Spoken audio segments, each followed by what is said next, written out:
So the Thirza pattern is for a dress and a top. You see the top there by the Sewing Club. We've got dress and a top there. For the fabric, you can use cotton or linen viscose, you can use jersey, ponte roma, and I will be doing lots of different versions in a expansion pack for this pattern. So for the top you need 1.8 meters and the dress 2.5 meters, and it comes in small, medium and large. And I'm just going to show you today how to put together the dress, and then I will customize it, make it into the top as well, so you can see how to do the rounded hem. But both the top and the dress are the same at the top. So the instructions are here and the layouts there. There's colour photographs and instructions. I've tried to make it as clear as I can. I'm a sewing tutor, so I know what pitfalls there are and how to explain things. These are the pattern pieces. You have a front band, which you cut slightly on the diagonal. You have a collar, which you cut 2 on the fold.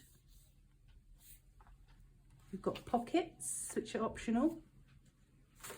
You have the back yoke, which goes straight across the back. That's 1 cut on the fold.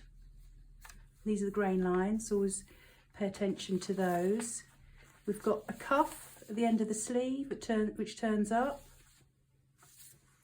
This is the front of the garment, and then it's cut on the fold there. It's got a small little 1/2 centimetre going in there, and then it goes straight up. That's the front. And the back of the garment is a bit shorter because it's making room for the yoke at the top there.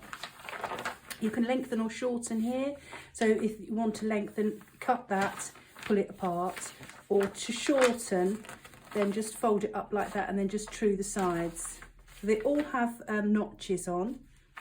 I'll take you through that in a minute when I get the pattern pieces.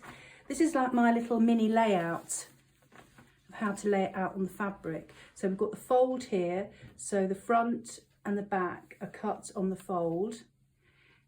The yoke, 1 yoke is cut on the fold, and then we have 2 collars cut on the fold. So, and then you can squeeze your pocket in there and your pocket up there.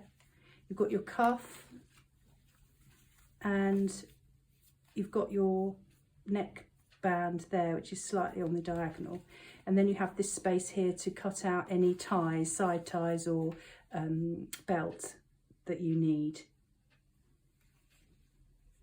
This is on fabric that's 115 wide. So this is your neck band. I have actually put some iron-on interfacing on it, but that's optional, just give it a bit more stability. There's different notches and marks that you need to put on. That's just mark, that's a notch mark there. Got 2 of those. Got the collar, and I've put interfacing on one side of the collar, and then we have these dots here, that's to start and stop sewing, and then we have a notch in the middle to centralise the collar. Then we have the cuff, which does turn over like that, so it's important to mark this centre notch there, 2 of those, so they're optional. We have pockets, so 4 pockets, and then